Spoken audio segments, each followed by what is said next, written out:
Hello friends, how's it going, and welcome to my second Pokemon US National Championships vlog. Now this vlog only covers day 2, mostly because I had to drive back on day 3 because I had work on Monday, but I still tried my best to enjoy the atmosphere as much as I can on day 2. Now because it was day 2, most people were out, sightseeing and stuff if they weren't part of the top cut that was playing today. But I decided to just hang out and have some fun with my friends, and it really was a good time. So I spent much of that morning just spectating and watching all the players that were on stream. It was a really cool experience just to, hear all the analysis of their strategies and all that good stuff. I always like watching it from home, so it's kind of surreal to see it actually happening while I'm at the venue, so that was just a really awesome thing to do. And then by the time my friends got there, they had purchased a Generations Elite Trainer box, so I'm going to show you some footage of that right now. Okay, hey everybody, I'm here with my friend. Introduce yourself, please. I'm Mariah. Alright, so Mariah has a Generations Elite Trainer box, so we're going to switch over and we're going to see what she gets in this. This is actually my favorite part. Oh, the inside thing? Yeah. Oh, that's so cool! Look at that! That is awesome. Wow. You can put that on your wall. They make good posters. Oh yeah. I'm gonna have a wall of them soon. Good.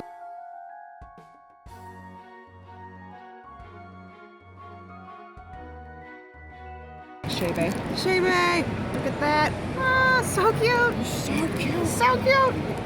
That makes the box worth it, right there. Right?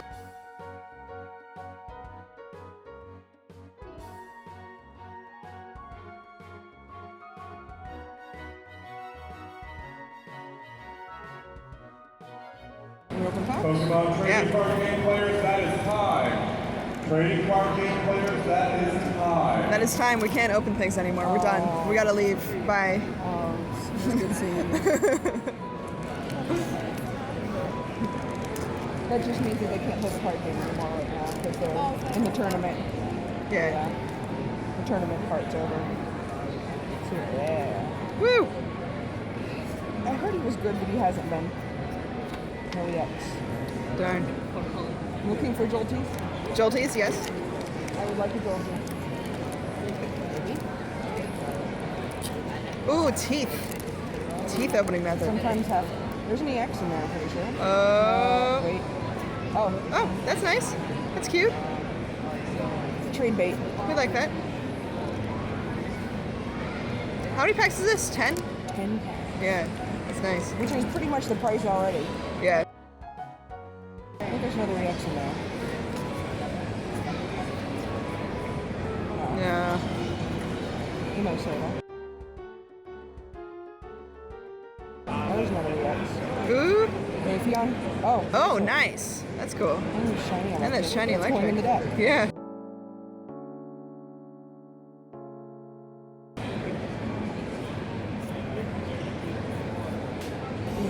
All right. I like to see him.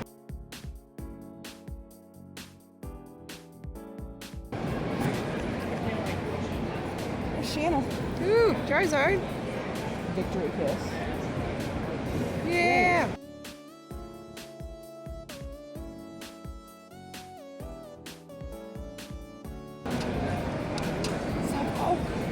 Slowpoke. Tauros. Oh, I've never Oh, seen that's that the Tauros. best pack ever. That's You got that beautiful. Slowpoke and the Tauros.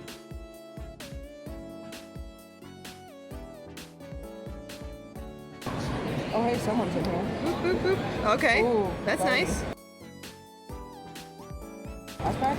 Need a drum roll? Let's do a drum roll. You ready? Best drum roll ever. Oh, with the RH Victory kiss. Aw, man. Which is really the same as an EX. It's pretty much a full art. Full art victory kiss right there. $30 on eBay. All right, what was your favorite card that you got? Look at that stack of cards, man. 10 packs. I'm gonna say I'm ridiculous. If I can find it in here. I've never shuffled through cards this much in my life. Nice. Going in my deck. Yeah, that's beautiful. I love those energies. All right, well, thank you for sharing your cards with us. It was awesome. So Mariah's Elite Trainer box was amazing, and actually she forgot a pack on the table, so she opened that after I finished filming, and it had a Vaporeon EX in it, so that was really cool. But because I didn't show a lot of the Pokemon Center in my first Nationals vlog, I figured that I would amend that by taking a very long time, well, not very long, but you know what I mean, a longer time looking at the Pokemon Center stuff here.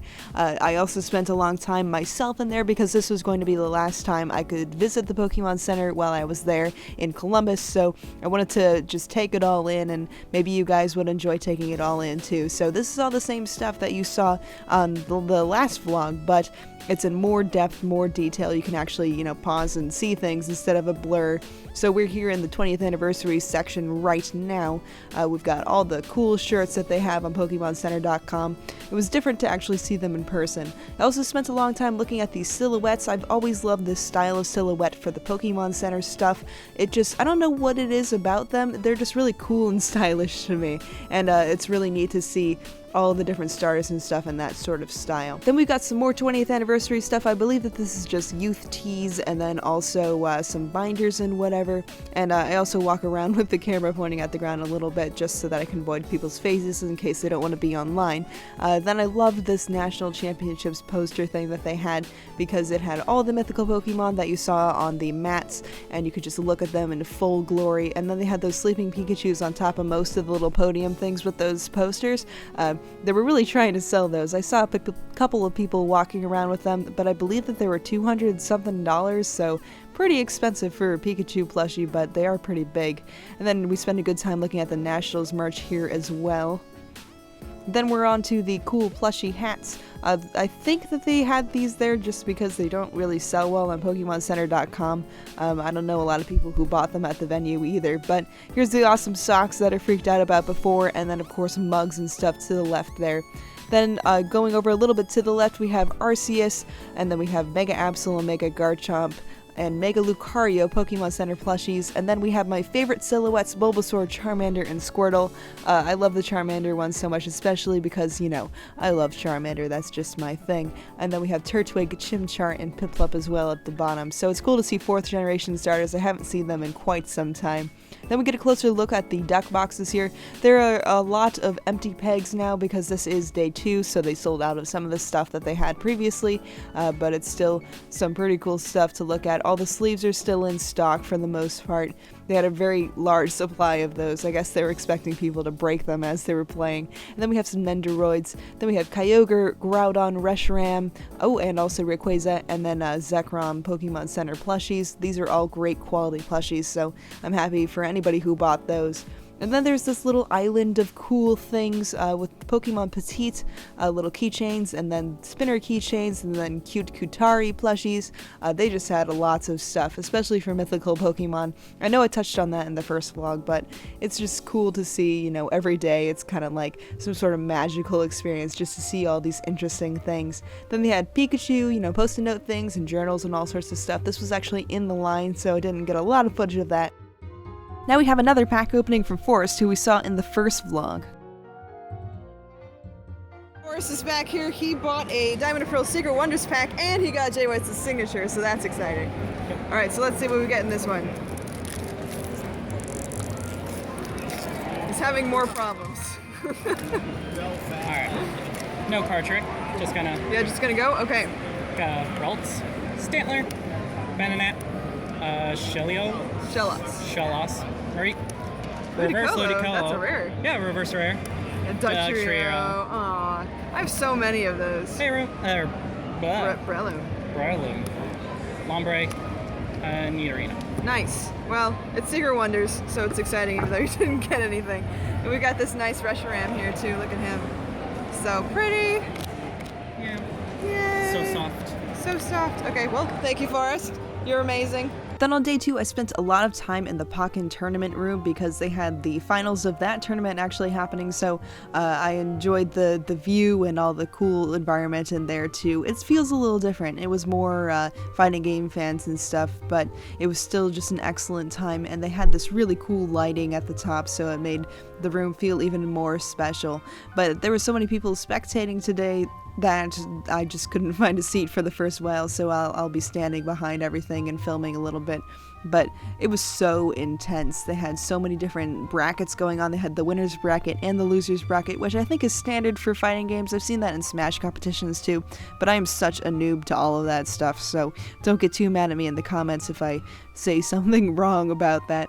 But it was just really neat to see all of the skill that these players brought to this game. I really want to get better at Pokken. It just looks so much fun. And one of my friends actually from middle school, we've been talking a little bit more frequently because of Pokken. He's getting so good at this game, and I'm so proud of him, and he was really sad that he couldn't come to Nationals, but I mean, it was just an incredible experience to watch these guys fight. And then this is actually right before the final match, which was a very long match because they had like best of 3, but then it wasn't really best of 3. I think it was best of 5 or something. I'm not completely sure what was happening. Somebody tell me in the comments because I got a little lost. But this was really cool. I was rooting for TJ even though the other guy was in Florida, but the Sweet Master won, and I'm sure that it was well deserved. But that is it for my Nationals vlog. I'm giving you a little bit more look at the Creative Center now that all the kids and stuff are gone, so I don't feel too awkward about filming. It was a really neat area. I always love the Creative Centers, as you know, since I win those coloring contests at regionals. And then they had this little wall of all the art and stuff that the kids did, and it just looked really cool, really welcoming, and it was awesome to see all of this Pokemon art being shown off to everybody. Actually, attending the US National Championships this year was one of my favorite experiences ever. This community never fails to amaze me with its friendliness and camaraderie. Nobody there felt like a stranger to me, really, which was a truly beautiful feeling. I got to watch people who just met for the first time that match high-five each other for playing Sycamore with no other cards in their hand, or play off each other's jokes, or compliment each other on their skill in battle, and that really reminded me what this community is all about. One of the most important themes in Pokemon is friendship, and sometimes I feel like that friendship is muddied by the few arrogant and intensely competitive people I find at large events, but my faith is always restored by the immense amount of love I feel in all of these enormous ballrooms. We're all Pokemon trainers, trying our best to achieve our dreams. Whether we strive to win it all or play in the top 32 for the first time in 10 years, we all share the drive to get better and maintain friendships based around the game we love. So I'll leave you guys with this quote from Looker, who I'm sure you remember from Diamond and Pearl and Platinum. "The more wonderful the meeting, the sadder the parting." So I hope that someday I meet everybody that I saw at Nationals again sometime, and hope that also maybe someday I get to go to Worlds if it ever comes back to Florida. So thanks for watching, everybody. I hope you guys enjoyed the vlogs that I did for the Nationals this year, and I'll catch you all on the flip side.